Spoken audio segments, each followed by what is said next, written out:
Kamu yang sangat terbatas ini Tuhan Yesus untuk menyampaikan isi hati. Dalam nama Tuhan Yesus, kami siap untuk kebenaran. Haleluya. Amin. Selalu kembali saudaraku. Selamat siang. Shalom. Semuanya sehat ya. Haleluya. Mari kita membuka Alkitab kita dalam Lukas 7 ayat 11 sampai ayat yang ke-17. Lukas 7 ayat 11 sampai ayat yang ke-17. Saya memberikan tema hari ini adalah keindahan. Saya meyakini bahwa semua yang hadir di sini suka dan menyukai tentang keindahan. Siapapun kita, mau kecil, mau besar, mau dewasa maupun yang belum dewasa, pasti suka yang namanya sebuah keindahan. Apakah keindahan itu digambarkan dengan gunung, atau lukisan, atau apapun juga, atau keberhasilan, dan lain sebagainya. Dan saya meyakini bahwa keindahan setiap orang itu punya ukurannya masing-masing. Mari belajar dari Lukas 7. Sudah temu? Lukas 7, ayat 7 sampai ayat yang ke... benar ya? Ayat 11, sorry. Ayat 11 sampai ayat yang ke-17. Saya membacakan bagi bapak saudara semuanya. Kemudian Yesus pergi ke suatu kota yang bernama Nain. Murid-muridnya pergi bersama-sama dengan dia dan juga orang banyak menyertainya berbondong-bondong. Perhatikan di sana. Ketika dia pergi ke Nain, muridnya menyertai dia dan orang banyak menyertai dia. Berarti ini bukan hanya 12 rasul, tetapi banyak sekali orang. Selanjutnya, setelah ia dekat pintu gerbang kota, ada orang mati diusung keluar. Anak laki-laki, anak tunggal ibunya yang sudah janda, dan banyak orang dari kota itu menyertai janda itu. Perhatikan ya, dari satu sisi Yesus datang dengan banyak orang, di sisi yang lain ada orang mengusung orang mati, dan banyak orang juga di sana. Dan ketika Tuhan melihat janda itu, tergeraklah hatinya oleh belas kasihan. Lalu ia berkata kepadanya, jangan menangis. Sambil menghampiri usungan itu yang menyentuhnya dan sedang para pengusung berhenti, ia berkata, hai anak muda, aku berkata kepadamu, bangkitlah. Maka bangunlah orang itu dan duduk dan mulai berkata-kata, dan Yesus menyerahkannya kepada ibunya. Semua orang itu ketakutan dan mereka memuliakan Allah sambil berkata, seorang nabi besar telah muncul di tengah-tengah kita dan Allah telah melawat umatnya. Maka tersiarlah kabar tentang Yesus di seluruh Yudea dan seluruh daerah sekitarnya. Saudara, kalau kita memperhatikan bagaimana saya menggambarkan hal ini tentang temanya yaitu sebuah keindahan, tetapi dari awal keindahan itu enggak enak, saudaraku. Karena apa? Perhatikan di sana. Di Lukas 7, saudaraku ya. Ketika Yesus pergi ke Nain, dia berawal dari Kapernaum. Kapernaum ke Nain itu 30 sampai 40 km. Kemarin saya dengan Bang Putra ke Wonogiri. Dan ketika sebelum sampai ke Wonogiri di Iromoko itu, kami melihat itu ternyata, waduh, masih ada sekitar 30 kilo. Pakai mobil perjalanannya yang dengan aspal. Bukan dengan yang aspal putih atau gerunjal-gerunjal, saudaraku ya. Itu dengan jalan yang lumayan bagus, itu ternyata 30 menit. Pakai mobil, saudaraku. Ini 30 sampai 40 km antara Kapernaum ke Nain. Dan jalannya itu bukan jalan yang datar, saudaraku. Tapi jalan yang nanjak. Ini keindahan yang bagaimana Tuhan lukiskan. Karena apa? Karena Nain itu artinya sebuah keindahan. Saudaraku, mari di sana, saudaraku ya. Perjalanan yang cukup berat, Kapernaum di tepi lembah Yesreel berjalan naik ke bukit dan cukup melelahkan. Saudara, tetapi ketika sampai di Nain penyambutannya luar biasa. Orang-orang biasanya kalau sampai di tempat kota kita, Salatiga, dari Semarang atau dari Boyolali, ketika melihat gerbangnya atau melihat gapurannya, langsung melihat, welcome to Salatiga. Wow, keren. Terus melihat pintu dari tol Semarang ke tol Salatiga, langsung melihat Gunung Merbabu yang begitu indah langsung berkata, wow, tolnya tol Eropa nih keren, bagus seperti itu. Disuguhkan dari pemandangan yang luar biasa, indah seperti saudaraku ya.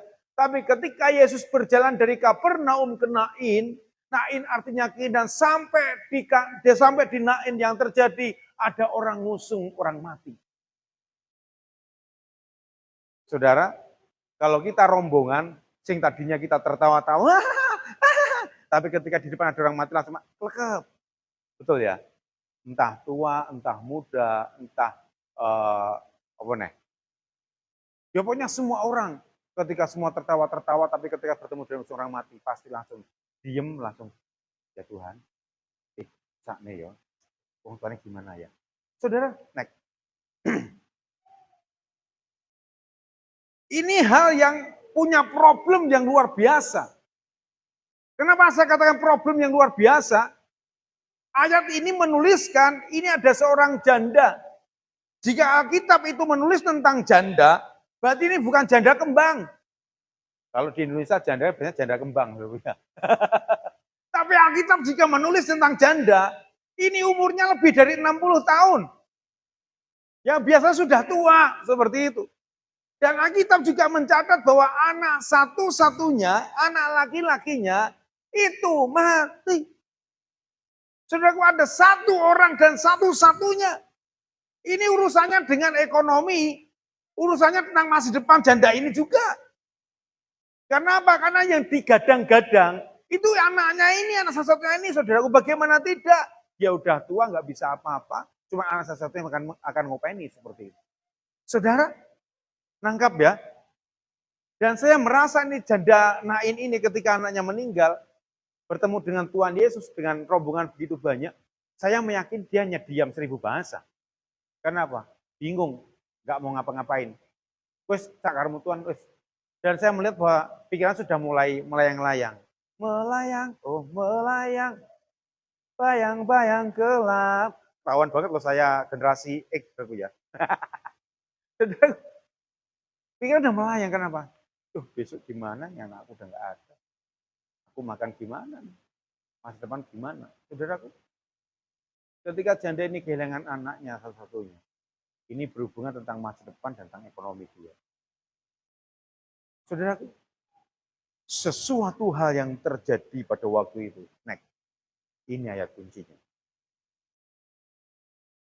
Belas kasihan Yesus. Jika di kitab-kitab yang lain atau ayat-ayat yang lain, saudaraku, di tempat lain, di Kapernaum, di tempat lain juga, tidak ada pernyataan iman seperti perwira Romawi. Tidak seperti Bartimeus yang buta, yang berseru-seru, Guru, anak Daud, Yesus anak Daud, kasihanilah aku, sehingga dia menyembuhkan. Tidak seperti perwira berkata bahwa, kamu berkata saja Tuhan, dan aku berkata pada anak buahku supaya dia sembuh.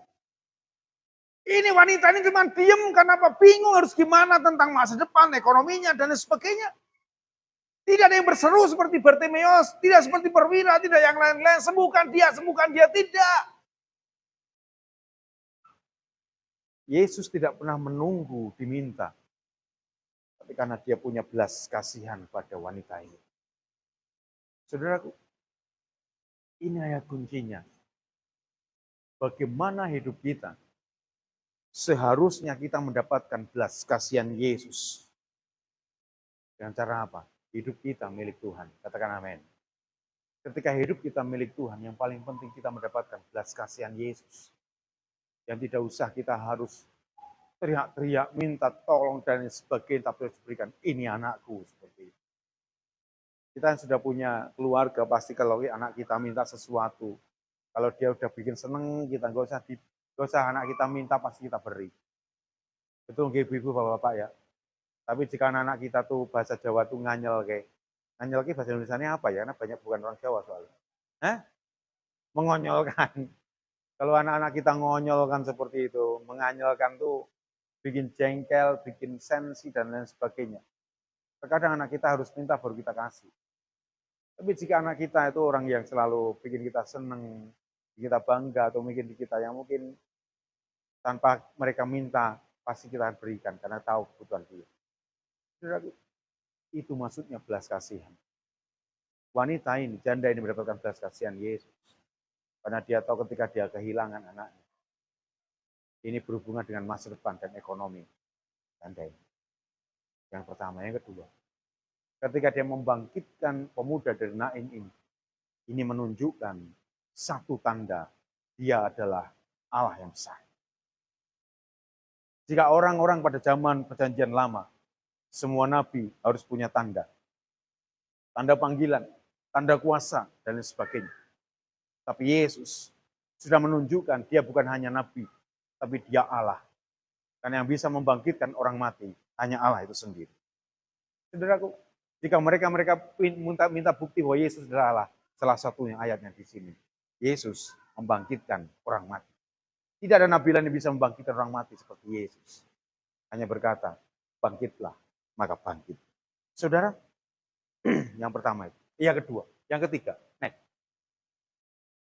Perhatikan di sana. Lukas 7 ayat 14 berkata seperti ini. Sambil menghampiri usungan itu, ia apa saudara? Ia menyentuhnya. Perhatikan di sana. Sambil menghampiri usungan itu, ia menyentuhnya. Terus, kalau kita memperhatikan Imamat 21 ayat 1 sampai ayat 11, untuk imam, saudaraku ya, dia dilarang untuk menyentuh mayat. Karena apa? Mayat dianggap najis. Tapi perhatikan di sana, Yesus mau menyentuh orang yang sudah mati. Dia sudah memberikan kontradiksi atau memberikan gebrakan yang luar biasa. Karena ini menunjukkan buat kita bahwa Yesus mau dianggap najis. Karena dia tidak memandang keadaan kita. Katakan amin. Yesus mau dianggap najis untuk orang Nain ini. Sekalipun para imam tidak diizinkan untuk menyentuh orang mati.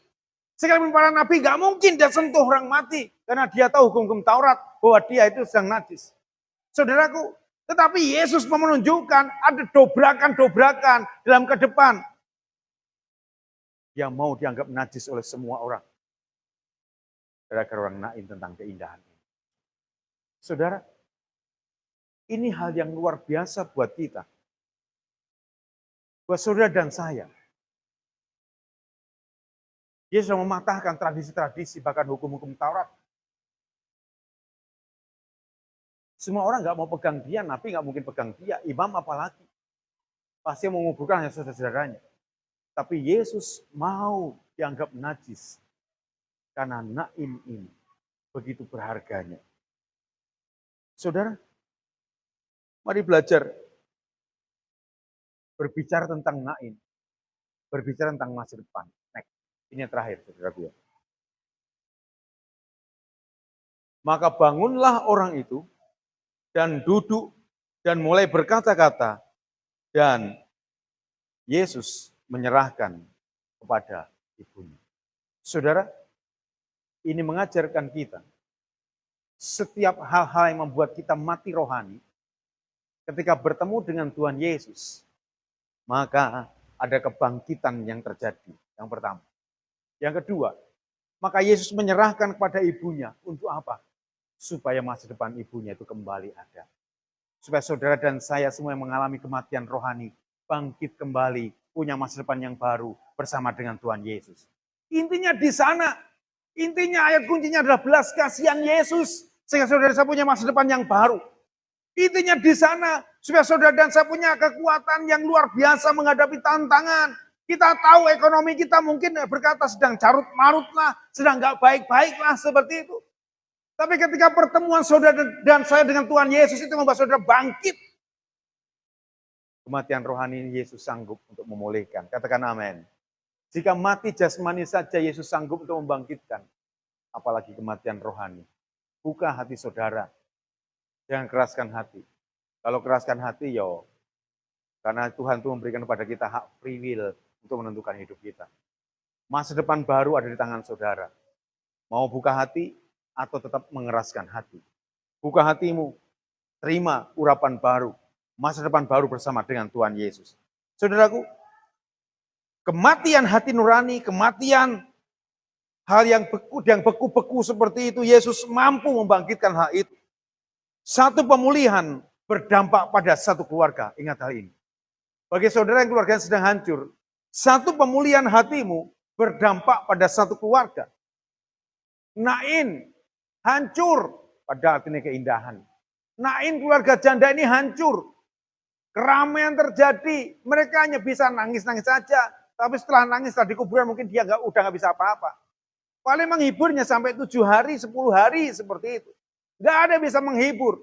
Tapi Yesus bukan hanya menghibur tak, tapi dia membangkitkan kematian anak ini. Sehingga ekonomi yang baru terjadi atas janda ini. Saudaraku, mari belajar hari ini. Bagaimana Allah kita, Yesus memulihkan masa depan janda ini. Pemuda ini harapan satu-satunya bagi janda ini. Ketika dia kehilangan harapan, ketika hilang akan pengharapan dia, ketika hilang masa depan dia, Yesus sanggup memulihkan harapan dan masa depan itu. Dia berikan apa yang menjadi pengharapan bagi orang ini. Saudaraku, janda ini bertemu dengan Yesus. Dan Yesus melihat yang tersembunyi, yang terdalam, bertindak tanpa diminta untuk memulihkan hal yang mustahil.